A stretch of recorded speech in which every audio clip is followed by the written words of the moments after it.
Bismillahirrahmanirrahim.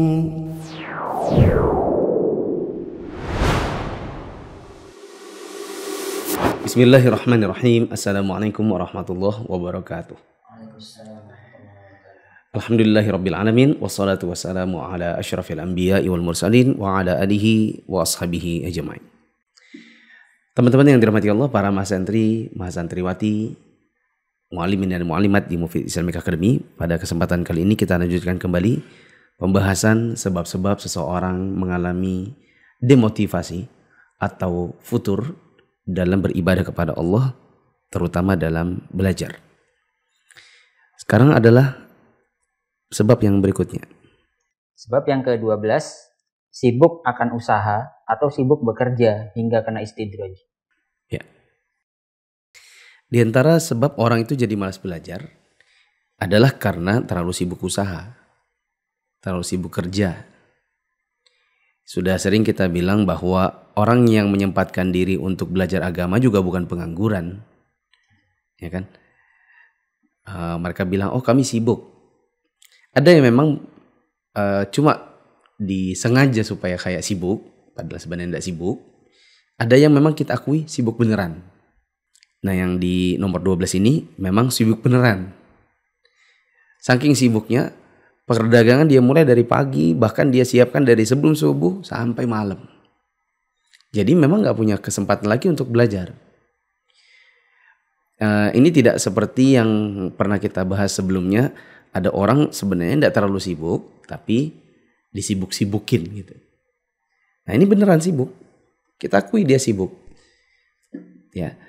Tapi pertanyaannya, apakah sebegitunya dunia ini berharga bagi kita? Hingga kemudian kita tidak punya sama sekali waktu untuk belajar. Memang kalau dunia itu mau diikutin, mau dituruti, memang nggak akan ada habisnya. Ya. Sudah sering disebutkan dan diingatkan oleh para ulama, ngejar dunia ini seperti orang minum air laut. Semakin diminum bukan hilang dahaga, malah makin haus. Ya. Ibarat kita mengejar sesuatu yang seperti bayangan diri kita sendiri. Kita kejar bayangan, nggak akan ketemu. Karena kita berlari bersamanya. Iya atau tidak? Maka di dunia ini kita sebenarnya cukuplah mencari nafkah atau mencari uang itu sebatas yang kita sangat butuhkan. Seperti kita punya planning, oh saya mau haji, mau umroh, saya butuh duit, betul ya? Saya pengen punya rumah meskipun kecil, jadi tidak selalu numpang sama orang tua atau mertua atau ngontrak bertahun-tahun. Oke lah di situ. Tapi ada orang sudah over, haji sudah, umroh sudah, rumah berlipat-lipat, tanah di mana-mana, mobilnya udah nggak hitung seberapa. Ya. Dan itu memang dia dapatkan semua dunia itu, tapi dengan mengorbankan waktu untuk belajar agama. Ada sebagian orang yang dia berkata begini, kan Ustaz, supaya kita ini bisa bangun masjid, supaya kita ini bisa banyak bersedekah. Iya. Tapi kalau kemudian itu berkonsekuensi kita menghabiskan waktu lebih dari normalnya orang bekerja, maka ini tidak benar juga. Ya. Masing-masing ada porsinya, Ustaz. Iya, pakai porsi. Artinya jangan juga kamu paksakan untuk selalu ngejar itu semua. Meskipun tujuan akhirnya baik. Ya, akhirnya betul-betul hilang dari majelis ilmu. Allah Subhanahu wa taala berfirman di surat Al-Kahfi ayat 45-46. Teman-teman mungkin bisa lihat mushafnya masing-masing. Allah mengatakan, وَضْرِبَ لَهُمْ مَثَلَ حَيَاةِ الدُّنْيَا كَمَا إِنْ أَنْزَلْنَهُ مِنَ السَّمَاءِ فَاخْتَلَطَ بِهِ نَبَاتُ الْأَرْضِ فَأَصْبَحَ هَشِيمًا تَذْرُوهُ الرِّيَاحُ وَكَانَ اللَّهُ عَلَى كُلِّ شَيْءٍ مُقْتَدِرًا الْمَالُ وَالْبَنُونَ زِينَةُ الْحَيَاةِ الدُّنْيَا. Terus, وَالْبَاقِيَاتُ الصَّالِحَاتُ خَيْرٌ عِنْدَ رَبِّكَ ثَوَابًا وَخَيْرٌ أَمَلًا. Allah mengatakan, coba dibaca Rifki. Dan berilah perumpamaan kepada mereka manusia, kehidupan dunia sebagai air hujan yang kami turunkan dari langit. Maka menjadi subur karenanya tumbuh-tumbuhan di muka bumi. Kemudian tumbuh-tumbuhan itu menjadi kering yang diterbangkan oleh angin. Dan adalah Allah Maha Kuasa atas segala sesuatu. Allah berikan perumpamaan kepada kita manusia bahwa kehidupan dunia itu seperti air hujan diturunkan dari langit lalu tumbuh subur tanamannya, tapi kemudian tumbuhan itu kering dan akhirnya diterbangkan angin. Artinya, seberapa sih yang kita ingin cari dari dunia ini hingga kemudian dia akan terus-menerus tumbuh selama-lamanya? Toh nanti juga dia terbang dan pergi. Lalu apa yang kita bawa untuk akhirat? Disebutkan di ayat berikutnya. Harta dan anak-anak adalah perhiasan kehidupan dunia, tetapi amalan-amalan yang kekal lagi soleh adalah lebih baik pahalanya di sisi Tuhanmu, serta lebih baik untuk menjadi harapan. Ya. Yang akhirnya kita bawa pergi adalah amalan. Ini yang kekal dan lebih baik di sisi Allah Subhanahu wa Ta'ala. Dan ini yang akan menjadi sebaik-baik harapan. Sehingga teman-teman yang dirahmati Allah, kehidupan di dunia kita ini boleh untuk cari dunia, tapi akhirat juga jauh lebih utama. Karena kehidupan dunia akan berakhir dengan kematian. Sedangkan kehidupan akhirat justru baru dimulai dengan kematian. Ya. Karena itu teman-teman yang dirahmati Allah, kita tidak boleh berhenti dari belajar ilmu agama sampai kita mati. Karena ini merupakan sebaik-baik bekal kita untuk akhirat nanti. Alasan yang ke-13. Alasan ke-13, lupa akan akhirat dan lupa akan hisab. Ya. Yang menyebabkan seseorang itu jadi malas dalam beribadah dan jadi futur dalam menuntut ilmu adalah karena lupa bahwa akan ada kehidupan akhirat dan bahwa nanti akan ada hisab. Bisa jadi lupa ini karena sebabnya adalah yang sebelumnya tadi, yaitu karena sibuk mencari dunia. Ya. Karena yang diingat hari-hari itu pembukuan. Yang diingat hari-hari adalah keuntungan. Kalkulator. Jadi gak ada lagi tangannya pegang pena dan kitab-kitab ulama. Megang Al-Quran. Karena sehari-hari yang dipegang adalah ya hal-hal yang sifatnya adalah untuk mencari keuntungan dunia. Allah Subhanahu wa Ta'ala berfirman di surat Al-Mu'minun ayat 102, 103. Allah mengatakan, "Faman thaqulat mawazinuhu faulaika humul muflihun. Wa man khaffat mawazinuhu faulaika alladziina khasiru anfusahum fi jahannam khalidun." Barang siapa yang berat timbangan kebaikannya, maka mereka itulah orang-orang yang dapat keberuntungan. Dan barang siapa yang ringan timbangannya, maka mereka itulah orang-orang yang merugikan dirinya sendiri. Mereka kekal di dalam neraka jahanam. Jadi kalau kita lupa bahwa nanti di hari kiamat akan ada timbangan, akan ada hisab, ya maka membuat seseorang juga jadi malas beribadah, malas menuntut ilmu. Dia harus tahu dan dia ingat lagi bahwa nanti di hari kiamat kita akan ditimbang. Siapa yang amal kebaikannya lebih berat daripada amal keburukannya, maka tempatnya di surga. Siapa yang amal keburukannya lebih berat daripada amalan kebaikannya, maka tempatnya di neraka. Dan menuntut ilmu ini salah satu dari amalan yang paling berat timbangan kebaikannya. Kita, setiap manusia itu kan punya amal-amal yang bisa dibilang amal favorit. Atau amal yang dia paling kuat di situ. Ada orang yang kuatnya di sholat malam. Tapi dia kurang kuat dari sisi puasa. Ada orang yang kuatnya di sisi puasa. Tapi dia kurang kuat di sholat malam. Ada orang yang kuatnya di menuntut ilmu, tidak kuat di sedekah. Kuatnya di sedekah, kurang dari sisi menuntut ilmu.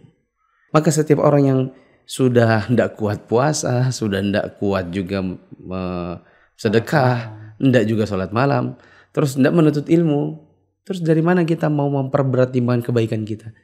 Padahal menuntut ilmu ini salah satu amalan yang paling berat timbangan kebaikannya. Sampai-sampai sebagian ulama ada yang mengatakan bahwa menuntut ilmu itu lebih berat timbangan kebaikannya daripada sholat malam. Meskipun kita juga tidak boleh mengatakan, kalau gitu saya nggak usah sholat malam, menuntut ilmu aja. Karena sholat malam itu juga bagian dari pengamalan ilmu, gitu kan. Tapi kalau ditanya, manakah yang lebih berat timbangan kebaikannya, timbangan amalnya, sholat malam ataukah menuntut ilmu? Maka sebagian ulama ada yang mengatakan lebih berat menuntut ilmu. Alasannya adalah dikarenakan sholat malam itu hanya bermanfaat pelaksanaannya untuk si pelakunya saja. Sedangkan orang yang belajar agama, menuntut ilmu, maka manfaatnya nanti untuk dirinya sendiri dan juga orang lain. Seperti itu. Ingat teman-teman yang dirahmati Allah, perkataan Ali bin Abi Thalib. Kata beliau, fakunu min abna'il akhirah wa la takunu min abna'id dunya. Jadilah kalian anak-anak akhirat dan janganlah kalian menjadi anak-anaknya dunia. Kenapa? Kata beliau, fa innal yawma amalun wala hisab wa ghadan hisabun wala amal.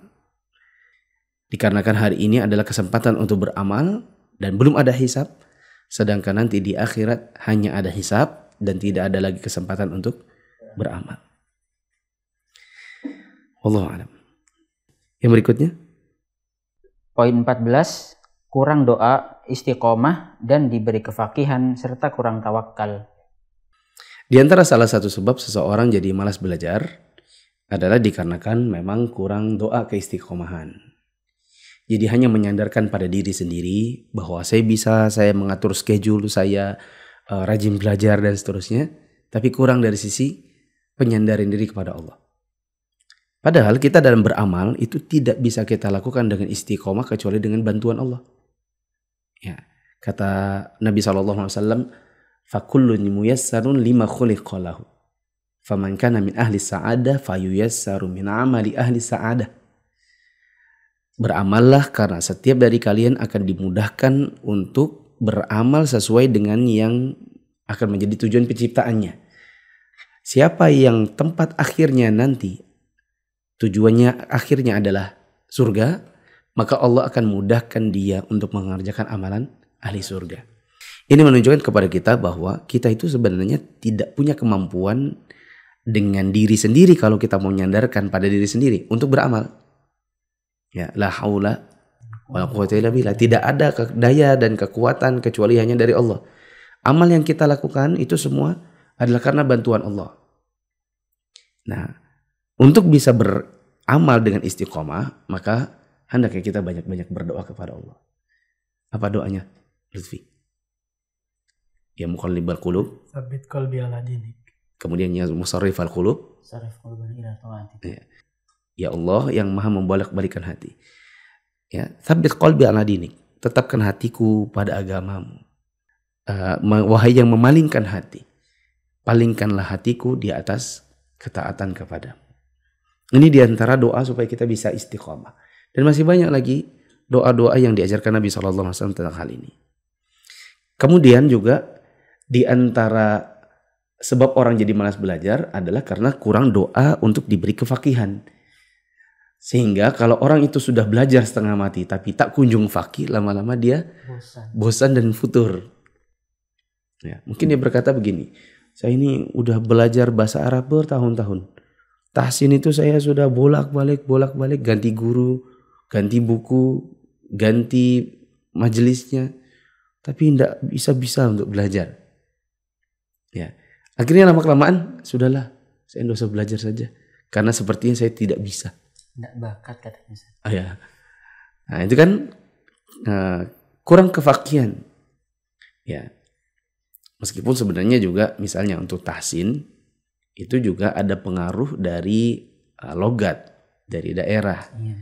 Karena ada sebagian daerah itu yang memang tidak bisa mengucapkan huruf ba, jim, dal kecuali terpengaruh dengan aksen sehingga mengucapkannya ba, jim, dal. Ya. Ya, sehingga kalau nanti dia ujian tahsin mungkin tidak selesai-selesai. Ya, karena memang sudah terbiasa dengan lahjah, dengan aksen. Ya, itu juga tidak bisa dibilang nggak fakih, tapi karena memang terpengaruh. Ya. Nah, ada orang yang memang tak kunjung fakih, gitu. Belajar bertahun-tahun, ya qadarullah, ternyata ndak seperti mungkin teman-teman yang lain. Akhirnya lama-lama dia merasa dirinya tadi antum bilang ndak bakat. Saya ndak usah lah, udah belajar saya capek juga. Akhirnya futur. Ya, mungkin itu karena kurang untuk berdoa agar diberikan kefakihan. Ya, seperti kurang berdoa Rabbi zidni ilma atau Allahumma anfa'na bima 'allamtana warzuqna ilma dan seterusnya. Dan juga termasuk diantara yang bisa menyebabkan kita menjadi futur dalam belajar adalah karena kebanyakan tawakal, kurang ikhtiar. Usahanya yang kurang. Kebanyakan tawakal. Saya tawakal aja kepada Allah. Yang penting saya ini belajar. Tapi nggak bawa buku, nggak bawa pena. Orang yang lain bawa kitab. Karena ustadznya bahas kitab misalnya. Dia cuma dengar geng-geng gitu kan.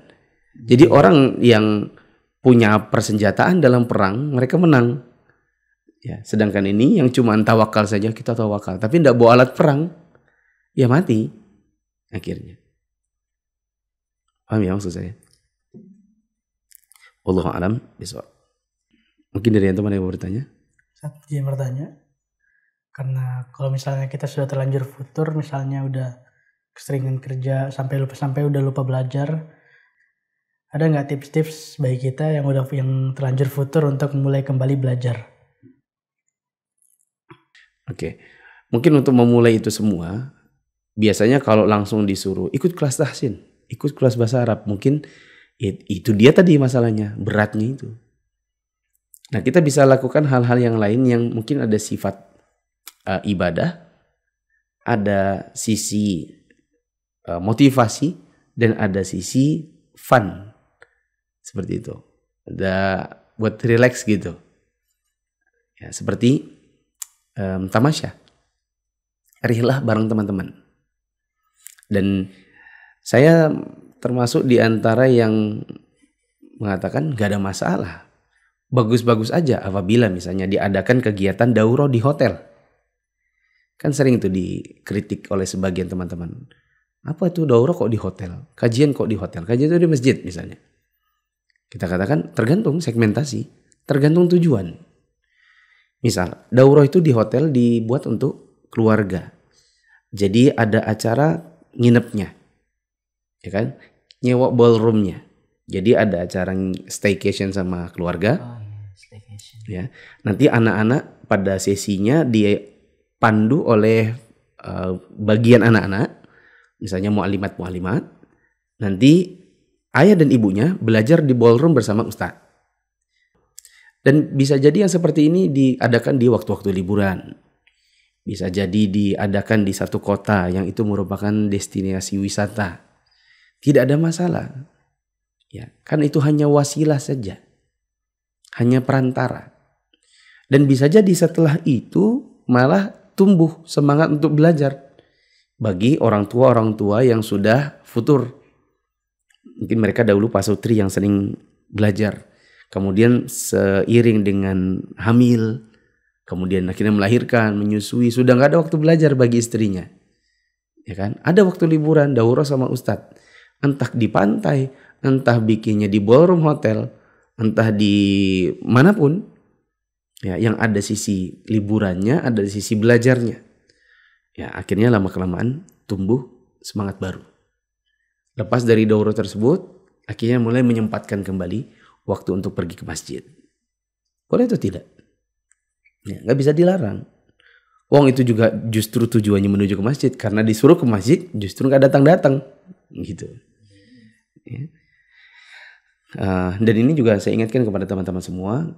Kita dalam mengkritisi sesuatu harus tahu betul tentang hakikat apa yang sedang kita kritisi. Kalau kita hanya mengkritisi, pelajaran kok di hotel, kok bukan di masjid? Ya tergantung belajar apa, tujuannya apa, segmentasinya siapa, formatnya seperti apa. Kalau kita tidak tahu, mendingan tanya dulu, klarifikasi, tabayun dulu, baru kemudian menghukumi. Bukan menghukumi secara terburu-buru lalu akhirnya malah salah dalam menghukumi. Tips yang kedua, kalau itu tadi adalah yang sisinya fun, maka butuh juga yang sisinya peringatan. Yaitu pergi ke kuburan. Kita pergi ke kuburan kalau misalnya ada teman yang meninggal. Itu akan menumbuhkan kita semangat untuk kembali belajar, kembali beramal. Ya. Kalau teman-teman sepermainanmu saja sudah banyak yang wafat, berarti kamu harus cepat-cepat tobat, sobat. Ya. Karena kita mungkin saja menyusul. Teman-teman kita yang di angkatan kita sudah banyak yang meninggal. Terus kita masih saja main-main, gak ingat akhirat. Ya. Maka bisa jadi kita mengingat kembali akhirat ini dengan cara mengantarkan mereka, teman-teman kita, pergi ke peristirahatannya, yaitu di kubur. Nah.